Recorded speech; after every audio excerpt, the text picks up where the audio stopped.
Comme le dictionnaire nous le définit, la foi c'est l'assurance des choses qu'on espère, une démonstration de ce qu'on ne voit pas encore.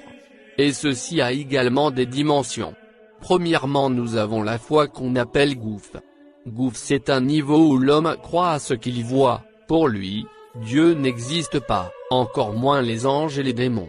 Ce genre de personnes ne peuvent vivre des miracles.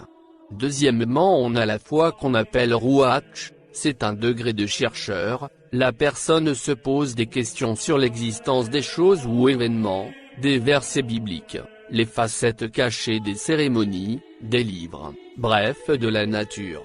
C'est facile que cette personne expérimente les miracles car la Bible dit, celui qui cherche trouve. Plus on cherche, plus la lumière qui symbolise la vérité pourra apparaître et cela pourra faciliter l'éveil spirituel. Le chercheur se focalise sur le comment, le où, le pourquoi, le quand. Troisièmement, nous avons le de Grenefège, Lucie, l'homme est devenu thaumaturge qui veut simplement dire le faiseur des miracles. La volonté de Dieu est de voir ses fils faire des miracles.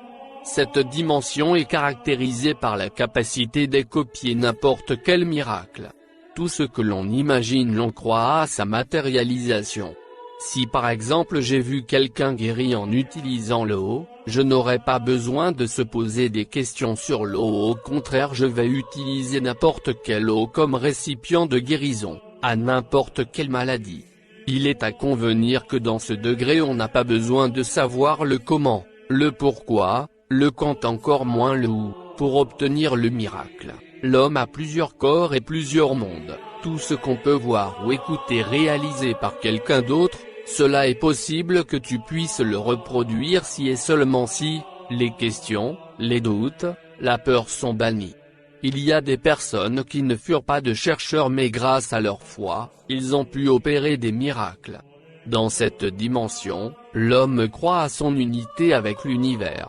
La base est dans la croyance d'une liaison existentielle entre le macrocosme et le microcosme. L'univers est constitué de tout ce que nous pouvons voir et l'homme est considéré comme la photo ou la synthèse de tout ce qui est dans l'univers. Tout ce que l'on peut voir se trouve en lui et peut le voir à l'extérieur. L'homme est comme une vidéoprojecteur, ici l'on est capable de matérialiser ses rêves peu importe sa grandeur car le divin qui est en toi est illimité. Alors quels sont les obstacles pour la matérialisation de la foi? Premièrement, je cite l'impatience. Souvent l'homme est très impatient, en d'autres termes, il est pressé en se posant déjà la question sur le quand de la matérialisation. L'on retourne consciemment ou inconsciemment au deuxième niveau qui est destiné aux chercheurs. Plus l'on se pose des questions sur la durée du quand l'on finira par chuter sur le degré du gouffre, assimilé aux incrédules. À noter que le miracle ne provient pas en dehors de l'homme, au contraire c'est un mécanisme interne. La plupart des miracles opérés par Jésus, Bouddha, des prophètes ou des maîtres spirituels est toujours posé sur la croyance. Jésus disait souvent, « Est-ce que tu crois ?» La vérité est que l'homme qui accepte qu'une cellule de la maladie puisse prendre place dans son corps est la même chose qu'il peut faire partir cette cellule dans son corps. Toujours qui accepte le malheur dans sa vie en subissant le karma et de même, il peut dégager ceci pour vivre le bonheur. Donc, nous allons comprendre que l'homme est au centre de son involution mais aussi de son évolution. Dans certains degrés de la foi, les conseils n'ont pas la place, on avance pour atteindre l'objectif assigné. Si la personne qui avait fabriqué l'avion pouvait demander conseil peut-être qu'il serait découragé, étant donné que l'univers est mental, tout ce que nous voyons provient d'abord du mental avant de se matérialiser sur le plan physique.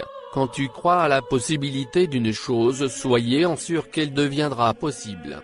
Pendant qu'il expérimentait le miracle en marchant sur les eaux, Pierre commencèrent à se poser des questions sur comment est-ce possible de marcher sur l'eau.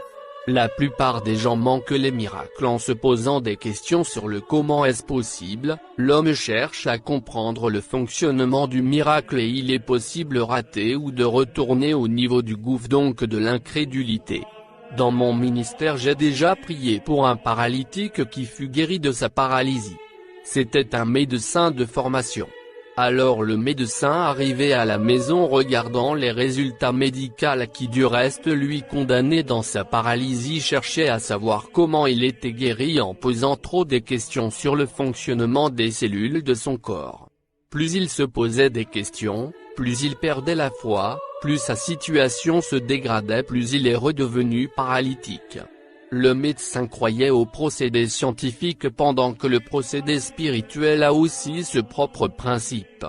Dans la 4e type du degré de la foi nous avons le Neshama. Dans ce degré homme ne se considère plus comme matière, il est capable de partager le miracle.